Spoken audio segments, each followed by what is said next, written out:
Di sebuah desa yang terpencil, terdapat sebuah makam tua yang dikenal sebagai tempat yang angker. Di dalam makam itu, ada satu pocong yang sering muncul di malam hari. Pocong ini dulunya adalah seorang pria bernama Haris. Semasa hidupnya, Haris dikenal sebagai orang yang selalu mengeluh dan tidak pernah merasa puas dengan apa yang dimilikinya. Haris adalah seorang petani yang memiliki tanah cukup luas. Namun, alih-alih merasa bersyukur, ia selalu iri dengan tetangganya yang memiliki tanah lebih luas dan hasil panen lebih banyak. Setiap hari, Haris mengeluh tentang cuaca, tanaman yang tidak tumbuh dengan baik, dan kehidupan yang dianggapnya tidak adil. Ia sering menyalahkan nasib dan tidak pernah menghargai apa yang sudah dimilikinya. Suatu hari, Haris mengalami kecelakaan di ladangnya dan meninggal dunia.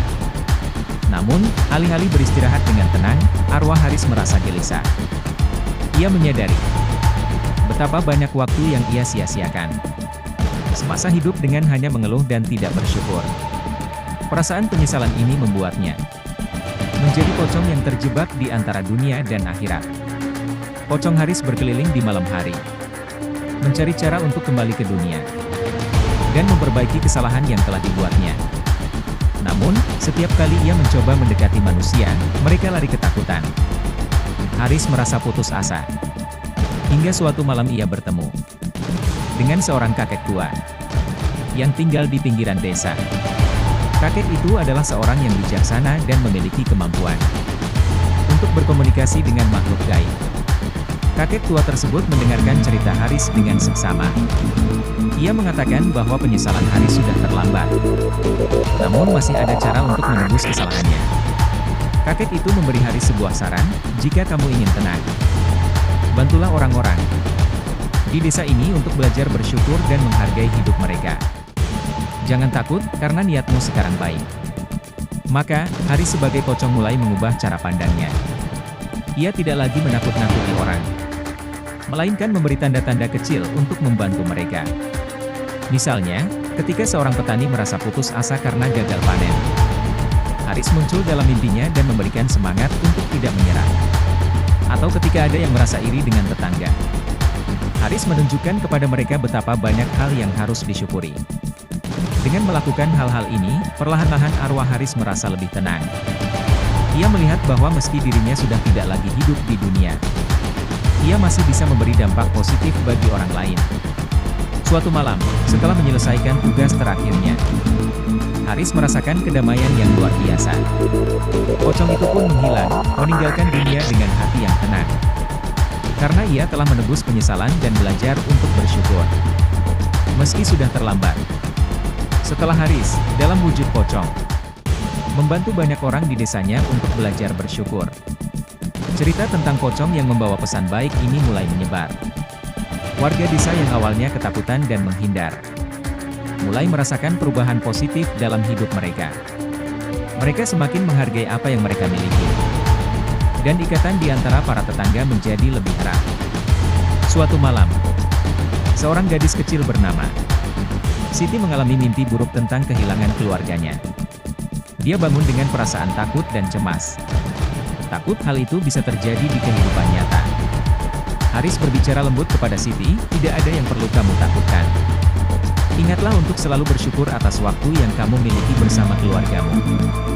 Gunakan setiap momen untuk saling mencintai dan mendukung. Siti terbangun dari mimpinya dengan perasaan tenang. Keesokan harinya, ia menceritakan mimpinya kepada orang tuanya, yang kemudian mengajaknya untuk lebih sering berdoa dan bersyukur atas kebahagiaan keluarga mereka. Sementara itu, di desa tersebut tinggal seorang pria tua bernama Pak Sarman yang hidup sendirian. Pak Sarman dikenal sebagai orang yang selalu murung dan jarang berinteraksi dengan tetangga. Suatu malam, Haris mendatangi Pak Sarman dalam mimpinya. Haris mengetahui bahwa Pak Sarman pernah kehilangan istri dan anaknya dalam kecelakaan tragis. Dan sejak saat itu ia menyalahkan dirinya sendiri dan merasa hidupnya tak lagi berarti. Dalam mimpi itu, Haris berkata, "Pak Sarman, meskipun kehilangan terasa begitu berat, bukan berarti hidup ini tak lagi memiliki makna. kamu masih bisa menemukan kebahagiaan dalam membantu orang lain dan mengenang mereka dengan cara yang positif. Terinspirasi oleh pesan tersebut, Pak Sarman mulai membuka diri.